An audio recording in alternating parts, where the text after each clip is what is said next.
प्रिय विद्यार्थियों, आप लोगों का इस वीडियो में स्वागत है। मैं आप लोगों से बार बार निवेदन कर रहा हूं कि मॉडल पेपर को हल कीजिए। आज मैं आपको यह दिखाऊंगा कि विद्यार्थी लोग जब मॉडल पेपर का हल करते हैं तो गलती क्या करते हैं। जो गलती आप यहाँ कर रहे हैं उसी का आपका अभ्यास बन जाता है और वही गलती आप जाके परीक्षा में करते हैं। तो हम आपको यह कोशिश करते हैं कि गलती, एक बात ध्यान रखिएगा, इस बार कोरोना के चलते सरकार का जो निर्देश आ रहा है कि विद्यार्थी जो क्वेश्चन टच कर दिए हैं उसको जीरो नहीं करना है। इसलिए आपसे यह निवेदन करेंगे कि आप जब क्वेश्चन पेपर को हल कर रहे हैं तो प्रत्येक क्वेश्चन को टच कीजिए, उसके बारे में कुछ ना कुछ लिखिए। क्वेश्चन की भाषा को ही मिलाकर के लिखिए, परंतु लिखिए जरूर। यदि आपने लिख दिया है तो उसमें कम से कम एक नंबर तो जरूर मिलेगा। इसलिए बच्चों, आपसे यह निवेदन कर रहे हैं, हम तो सुधार का प्रयास कर रहे हैं कि आपका पेपर कैसे सुधरेगा।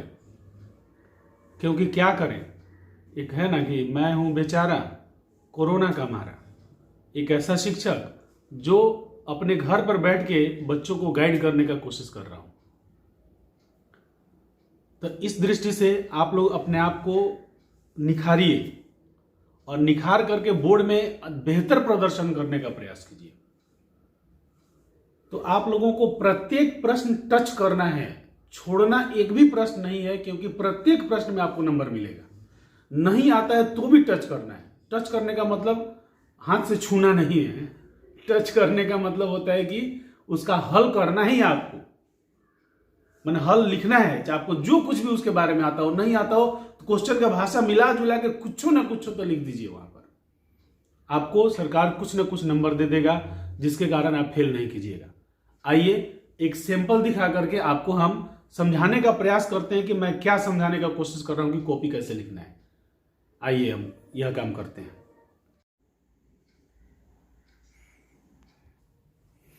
देखिए बच्चों, यहाँ पर यह सामाजिक अध्ययन इतिहास का एक क्वेश्चन है, क्वेश्चन पेपर है। यहाँ क्वेश्चन दिया गया है कि निम्नांकित बहुविकल्पीय प्रश्नों में सही विकल्प चुनें। क्वेश्चन नंबर 1, रूस में कृषक दास प्रथा का अंत कब हुआ। तो इसका आंसर जो कुछ भी हो, हम आंसर लिखने का तरीका आपको समझाने की कोशिश कर रहे हैं। दूसरा क्वेश्चन है, लंदन में अनिवार्य प्राथमिक शिक्षा कब लागू हुई। आंसर क्या है यह आप अपना समझिए, परंतु तरीका क्या है यह आपको बताने का कोशिश कर रहे हैं। यहाँ देखिए, एक बच्चे को यह क्वेश्चन दिया गया, ये किसी वर्ष के किसी विद्यार्थी का यह हल किया हुआ है। इसमें देखिए उसने लिखा है 1 का आंसर यहाँ लिख दिया है, 2 का आंसर यहाँ लिख दिया है। ऐसा कतई नहीं करना है आपको। जैसे आप क्वेश्चन नंबर, ये देखिए ये हासिल का लाइन है, यह लाइन है, यह हासिल का चौथाई लाइन है। हमेशा ही क्वेश्चन का नंबर जो है वह हासिल के इधर रहना चाहिए और क्वेश्चन के नंबर के अलावा दूसरा कुछ भी इधर नहीं रहना चाहिए। जैसे आपको लिखना था, मानते हैं 1 का क लिखना है, तो क्वेश्चन नंबर 1 यहाँ डालिए और यहाँ लिखिए क। यदि आपको लिखना था 2 का ग कुछ भी लिखना था, तो आप यहाँ लिखिए 2 और यहाँ लिख दीजिए ग। इस तरह से हल कीजिए।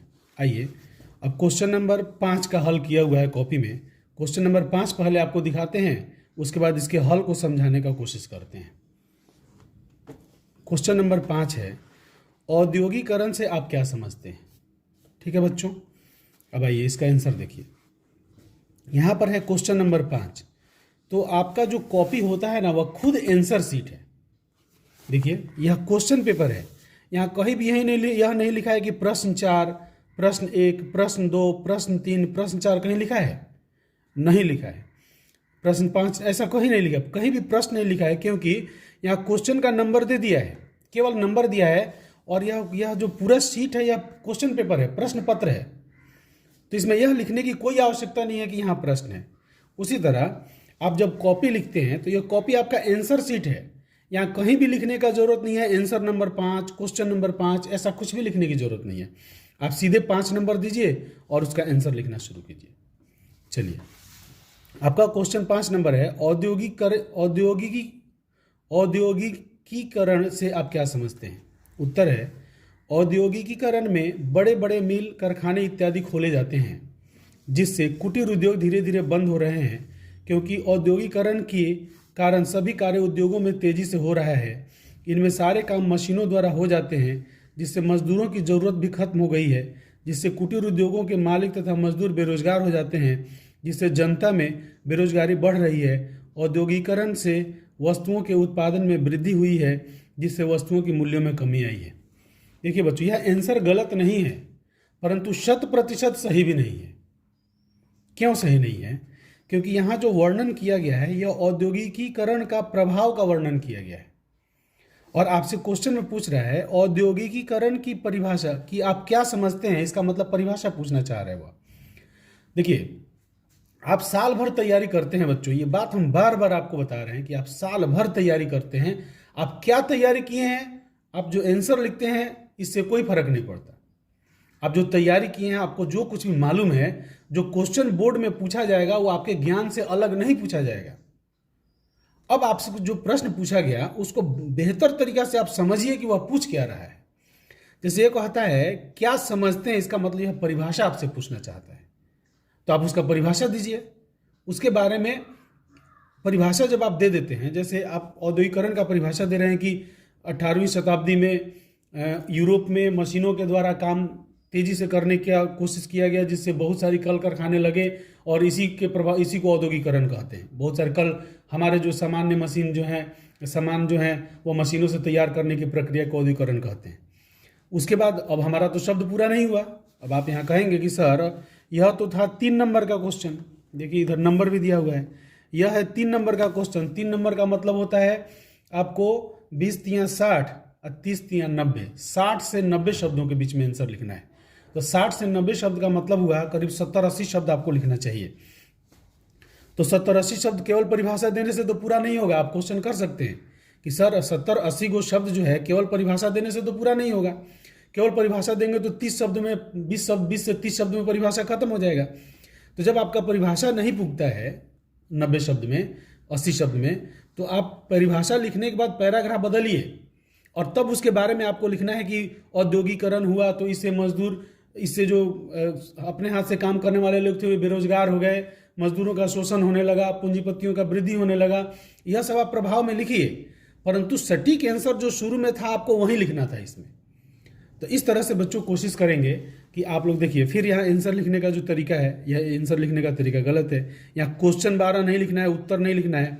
एक और बात आपको यहाँ ध्यान देंगे, देखिए यहाँ लिखा हुआ है क्वेश्चन 12 उत्तर, और उस उत्तर के सपोर्ट में 1 नंबर 2 नंबर दिया गया है। यह हासिल के इधर लिखा हुआ है, एकदम सरासर गलत है बच्चों। यह हासिल के अंदर, हासिल के इधर जो है, आप हासिल में केवल क्वेश्चन का नंबर ही लिखिए, उस नंबर के अलावा आप कुछ भी मत लिखिए। यदि आप लिखते हैं तो आप गलती कर रहे हैं, इसका खामियाजा आपको भुगतना पड़ेगा। तो क्वेश्चन का नंबर आप इधर लिखिए और नंबर के अलावा जो कुछ भी है सब इधर दाहिने साइड में लिखिए। और मैथ में आपको चित्र बनाना रहता है तो इधर दाहिने साइड में चित्र बनाइए और बाएं से लिखिए, क्योंकि मैथ में बच्चों का कॉपी छूटता है। एक बात आपको फिर बार बार बता रहे हैं कि आपके ज्ञान से बाहर क्वेश्चन नहीं आएगा, एकदम निश्चिंत रहिएगा। परंतु उस क्वेश्चन को कितना बढ़िया तरीके से आप हल करते हैं इस पर निर्भर करता है कि आपको नंबर कितना मिलेगा। आप साल भर तैयारी किए, मेहनत किए, अब उन तैयारी को, मेहनत को छोड़िए, अब मॉडल पेपर उठाइए और मॉडल पेपर में क्वेश्चन को पढ़िए और पढ़ करके यह समझिए कि उसका आंसर हमको कैसे देना है। पत्र लिखना है तो पत्र लिखने का तरीका क्या है, देखिए उस तरीका से इधर लिखते हैं शहर का नाम, डेट, इधर प्रिय भाई चाहे प्रिय मित्र या प्रिय बहन ऐसा लिखते हैं, फिर उसका भूमिका लिखते हैं, फिर नीचे जो हम लोग लिखते हैं कि आपका आज्ञाकारी, माने आपका मित्र चाहे आपका छोटा भाई चाहे आपकी बहन, ऐसा कुछ लिखते हैं, फिर इधर पता लिखते हैं। तरीका देखिए कि कैसे कैसे लिखा हो, इस तरीका को अभी समझना आपको ज़्यादा जरूरी है। इस तरीका को समझिए तो कई बार आपको क्वेश्चन याद नहीं भी रहता है, तब भी आप बढ़िया से उसका आंसर दे पाते हैं।